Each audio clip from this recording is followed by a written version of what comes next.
সন্ধ্যা, আপনাদের সাথে আছি নুধাত সাওম। প্রিয় দর্শক শ্রোতা, সবাইকে আমন্ত্রণ জানাচ্ছি শুভ সন্ধ্যার আজকের আয়োজনে। আজ শুভ সন্ধ্যায় থাকছে চলতে থাকা প্রদর্শনী এনটিভি হাইলাইটস এবং জনপ্রিয় গীতিকার মনিরুজ্জামান মনিরের সঙ্গে আলাপচারিতা। প্রথমেই চলতে থাকা প্রদর্শনী।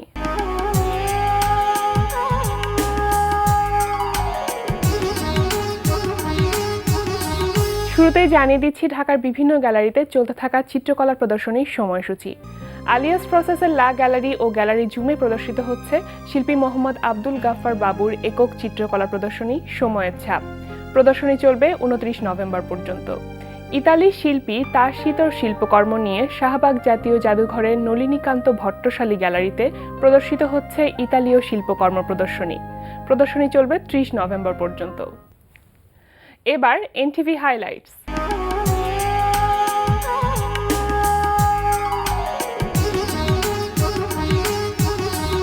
এবার জানিয়ে দিচ্ছি কি থাকছে এনটিভির রাতের অনুষ্ঠান সূচিতে। সন্ধ্যা 6:45 দেখবেন বিষয়ভিত্তিক ধারাবাহিক অনুষ্ঠান উদ্দীপন।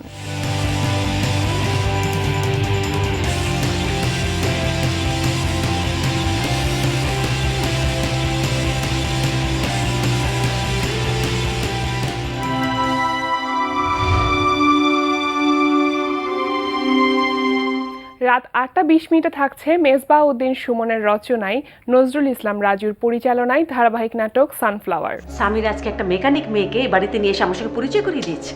ওভাবে বলছো কেন? মেকানিক হলে কি হবে, সেও তো মানুষ নাকি?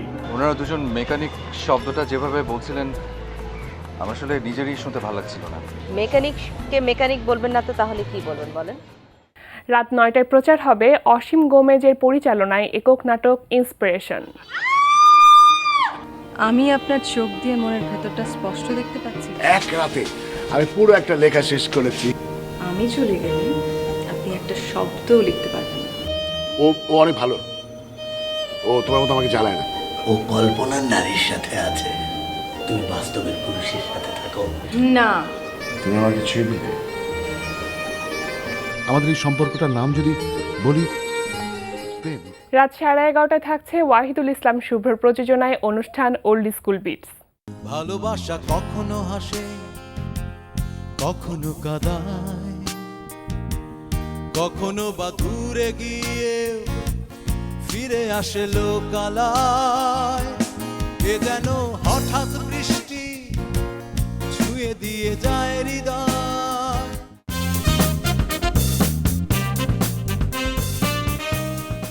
এই ছিল এনটিভির রাতের অনুষ্ঠান সূচি। এবার আলাপচারিতা।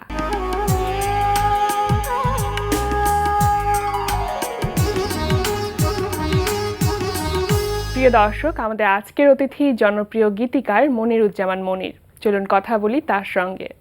শুভ সন্ধ্যা। শুভ সন্ধ্যা আপনাকেও। অনেক ভালো লাগছে আজকে আমাদের আয়োজনে আপনাকে পেয়ে। আমারও ভালো লাগছে, অনেকদিন পর আসলাম আপনাদের এখানে। অনেক জনপ্রিয় গানের স্রষ্টা আপনি, তো বর্তমান সময় কি নিয়ে ব্যস্ত? এখন আমার মেইন গান লেখাই, তবে আগের তুলনায় এখন কম হচ্ছে আর কি। আগে যেমন নিয়মিত চলচ্চিত্রে লিখতাম বা ক্যাসেটের জন্য, এখন হয়েছে কি ওই দুটা জিনিসই স্লো হয়ে গেছে আর নতুন নতুন পরিচালকরা আসছেন, প্রযোজকরা আসছেন, ডিজিটালে ছবি হচ্ছে, কিন্তু আগের যারা আমরা লিখতাম তাদেরকে কেন জানি ডাকা হচ্ছে না, আমি জানি না। কারণ আগে একটা গান দিয়ে একটা চলচ্চিত্রের ব্যবসা হতো, শুধু এখানে না, এই ইন্দো-পাক সাবকন্টিনেন্টে। কিন্তু এখন প্রযোজক পরিচালকরা গানটাকে খুব সহজভাবে নিয়েছেন। আমার মনে হয় এই জন্যেই গান জনপ্রিয় হয় না। জনপ্রিয় বলতে আমি বোঝাই যে হয়তো আমার গান বা গাজী মাজহারুল আনোয়ারের গান, রফিকুজ্জামানের গান, মনে করেন ঢাকা শহর থেকে আরম্ভ করে ঢাকায় রিলিজ পেল, একদম অজপাড়া গায়ে যেমন গানটা গাচ্ছে, এখন তাই হচ্ছে না। এখন নাগরিক সমাজ যারা দেখেন, সিনেমা দেখেন, তাদের ঠুটেও যায় কিনা আমার সন্দেহ। এইটা না হওয়ার পেছনে কারণটা হলো, আমার মনে হয় অনেকে কষ্ট পাবেন যে আগে যেমন চলচ্চিত্রের গান সিকোয়েন্সের উপর লেখা হতো এবং দেশের সর্বশ্রেষ্ঠ সিঙ্গার, সর্বশ্রেষ্ঠ সুরকার, সর্বশ্রেষ্ঠ মিউজিশিয়ান দিয়ে গান করা হতো। হ্যাঁ, আলম খান, আলাউদ্দিন আলী, এরা এখন এদের কাছে কেউ যায় না। আমি বলতে চাচ্ছি যে ইভেন রুনা লায়লা, সাবিনা ইয়াসমিন ছাড়া আগে চলচ্চিত্রের গান হতো না, এন্ড্র কিশোর ছাড়া গান হতো না। হ্যাঁ, এটা সব জায়গায় মানে সর্বশ্রেষ্ঠ যিনি শিল্পী, সর্বশ্রেষ্ঠ যিনি সুরকার, মিউজিশিয়ান, তাদের দিয়ে গান হল। আর এখন সহজ হয়ে গেছে, এখন মনে করেন প্রতিদিনই ওই রেডিওর লাইভ প্রোগ্রামে যেভাবে গান হয়, রেডিওর লাইভ প্রোগ্রাম যেভাবে গান হয়, কোনোভাবে লিরিক হলে হলো, কোনোভাবে সুর হলো, প্রতিনিয়তই শিল্পী তৈরি হচ্ছে, প্রতিনিয়ত গীতিকার তৈরি হচ্ছে। শিল্পী তৈরি হচ্ছে বলা যায় না, শিল্পী তৈরি হওয়া তো অনেক বড় জিনিস। মানে প্রতিনিয়তই নতুন মানে শিল্পী দিয়ে গান করা হচ্ছে, গীতিকার দিয়ে গান করা হচ্ছে। এরা আদৌ এটার যোগ্য কিনা সেটা দেখা হচ্ছে না। মোট কথা পরিচালক প্রযোজকরা গান যে একটা বিষয় চলচ্চিত্রের, সেটার উপর তারা নজর দিচ্ছে না, এটা আমার ধারণা আর কি। একটা সময় আপনারা যখন প্রতিনিয়ত গান লিখতেন, বিশেষ জনপ্রিয় যে গানগুলি, সেগুলির গানগুলির ভাষাগুলোর মধ্যে দেখি খুব সহজ ভাষাগুলি। ইদানিংকালের যে গানগুলি, সে ভাষাগুলো খুব মনে হয় যে দুর্বোধ্য টাইপের ভাষা। এটা কি একটা কারণ? আগে যেমন সিকোয়েন্সের পর গান, চলচ্চিত্রের গান মানে সিকোয়েন্সের ভিতর দিয়ে গান লিখতে হয়। একটা পরিচালক প্রযোজক আমাদেরকে বোঝালেন এই হয়েছে এই হয়েছে, তখন আমরা সিকোয়েন্সটাকে মাথায় রেখে গান লিখতাম। এখন মনে করেন স্বপ্নে চলে যাচ্ছে, গিয়ে কোনো সিকোয়েন্স নাই, কিন্তু স্বপ্নে গিয়ে দেখা যায় নায়ক নায়িকা গান গাচ্ছে, একটা রোমান্টিক গান গাচ্ছে, কোনো সিকোয়েন্সের গান, বাবাকে নিয়ে গান বা মাকে নিয়ে গান, বা এমন একটা পজিশনে পড়লো নায়ক, দুঃখের মধ্যে পড়লো, সেই দুঃখের যে শব্দাবলী দিয়ে গান হবে, আমার মনে হয় সেটা হচ্ছে না। শিল্পী, সুরকার এবং পরীক্ষিত গীতিকার, তাদের দিয়ে আমার মনে হয় যে গান হচ্ছে না। তবে এটা একটা অস্থির ব্যাপার, আমার মনে হয় যে আগের জায়গায় চলে আসবে। আমি তো যোগ করতে চাই যে এই অস্থির ব্যাপারটার জন্য কি আমাদের এই অস্থির জেনারেশন খানিকটা দায়ী? না, জেনারেশন তো আপনার তাদেরকে যা আপনি দিবেন তাই, পরিবেশনকারী হলো তো প্রযোজক, পরিচালক, তাই না? তারা যদি ভালো জিনিস দেন তাহলে জেনারেশন ভালো জিনিস পাবে। ব্যান্ডের শিল্পী যেমন মাকসুদ ব্যান্ডে গান করতো, তাকে দিয়ে আমরা একটা চলচ্চিত্রের গানে দুটা গান করেছিলাম অঞ্জলি ছবিতে। ও কিন্তু ব্যান্ড করে, মেলায় যাইরে এইসব গান তখন গাইতো। কিন্তু আমরা যখন, আমি আলাউদ্দিন আলী যখন পরিচালক দারাশিখো বললেন যে তাকে দিয়ে গান করাতে, তখন আমরা সে যে গান করে তার কণ্ঠে মানানসই সেরকম গান আমরা দিলাম। যে তোমাকে চাই একবার, পাই যদি একবার, মরিতে পারি শতবার। গানটা নিশ্চয়ই অঞ্জলি ছবির শুনেছেন। তো এইভাবে বুঝে আমার মনে হয় যে এখন গান হচ্ছে না। যার যে গানটা এন্ড্র কিশোরের দরকার, সেটা এন্ড্র কিশোরকে দিয়ে করাতে হবে, রুনা লায়লাকে দিয়ে করাতে হবে, সাবিনা ইয়াসমিনকে করাতে হবে, শিল্পী অনুযায়ী গানগুলো বাছাই। হ্যাঁ, সেটা মনে হয় হচ্ছে না। আর ওই মনে করেন যে রুনা লায়লা, সাবিনা ইয়াসমিন বা মনিরুজ্জামান মনির, আলম খান, এরা সক্ষম থাকা সত্ত্বেও মনে হয় বাতিল করে দিয়েছে ওরা। এইরকম মনে হয় আর কি। এখনও এটা নিজের প্রচার হয়ে যায়। আপনিও একটু আগে বলেছেন যে এখনও কিন্তু জীবনের গল্প আছে বাকি অল্প, মানুষ গায় ও সাথীরে যে ওরা কখনো দূরে, স্বপ্নের ঠিকানার গান, বা এখানে দুজনে নিরজনে। নতুন শিল্পীরাই গাচ্ছে। তারা কেন গাচ্ছে? চলমান গান পাচ্ছে না বলেই তারা গাচ্ছে। নাহলে মনে করেন 20 বছর আগের গান কেন তারা গাবে? আমার মতো আরও গীতিকার আছেন, সুরকার আছেন, যে আমাদেরকে কিন্তু কন্ট্যাক্ট করা হয়েছে পুরনো গানগুলোকে নতুনভাবে করার জন্য।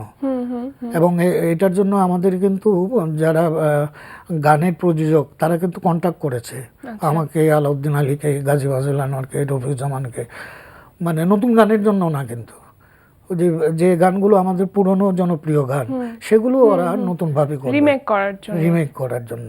এখন আমরা অনেক কথা শুনলাম, আর একটু জানতে চাই যে এরকম একজন গীতিকার সামনের দিকে আসলে বাংলা চলচ্চিত্র বা বাংলা সংস্কৃতির এই যে সংকটাপন্ন অবস্থা কাটিয়ে ওঠার জন্য আসলে আপনাদের তো কিছু দায়িত্ব আছে বা আপনাদের কিছু পরিকল্পনা আছে, সেটা কেমন? না, আমরা তো দাঁড়ে দাঁড়ে গিয়ে বলতে পারি না যে আমার গান করেন ইত্যাদি ইত্যাদি করেন। পার্টি আসবে আমার কাছে, পার্টি আসবে। তবে আমি ওদেরকে এইটুকু বলতে পারি, অ্যাডভাইস করতে পারি যে আপনারা যাদের দিয়ে গান করাবেন, যাদের দিয়ে আমাদের কিন্তু না করালেন, নতুনদের করান। এবং নতুনদের যেটা অসুবিধা হয়েছে, আমাদের সময়ে আমরা এখনও কিন্তু আমরা প্রচুর গান পড়ি, শুনি।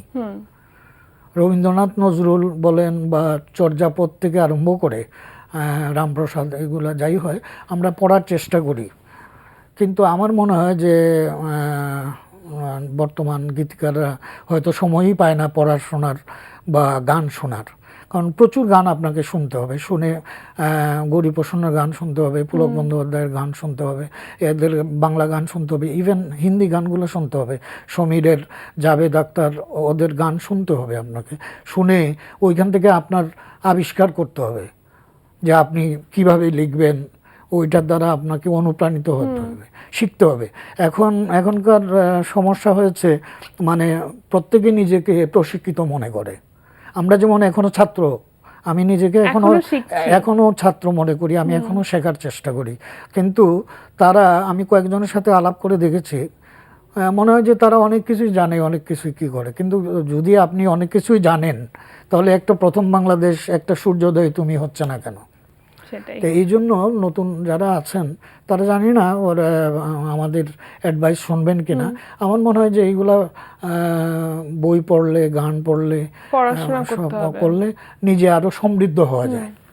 যদি আপনার ভিতর ক্রিয়েটিভ কিছু থাকে, আপনাকে আপনার সৃষ্টিতে ওগুলো যোগ করবে। গীতিকার হিসেবে অনেক নাম কুড়িয়েছেন এখন পর্যন্ত। একদম শুরুর গল্পটা যদি জানতে চাই, কিভাবে হয়েছিল? শুরু আসলে আমি মফস্বলের ছেলে, সুনামগঞ্জে আমার বাড়ি, সিলেটের সুনামগঞ্জ, তখন মহকুমা ছিল। তো আমি আসলে ছিলাম সায়েন্সের ছাত্র, আমি মেট্রিক সায়েন্সে পড়েছি, আইএসসি পড়েছি ওইখানে। তো কবিতা, ছড়া ইত্যাদি লিখতাম ঢাকার দৈনিক পাকিস্তান, দৈনিক পয়গাম, সবুজ পাতা, খেলাঘর, এগুলাতে আমি লিখতাম। তো আমার এক মামা ছিলেন উজির মিয়া, উনি হাসন রাজার গান করতেন। উনি এক সময় আপনার ফোক গান বলে রেডিও তাকে দিয়েছে আর কি, সেই 69-এর দিকে। আচ্ছা। তখন উনি আমাকে বললেন আর কি, আমি বললাম আমি তো কবিতা লিখি, ছড়া লিখি, আমি গান কি লিখতে পারবো? তবুও মামা বললে তুমি দাও না।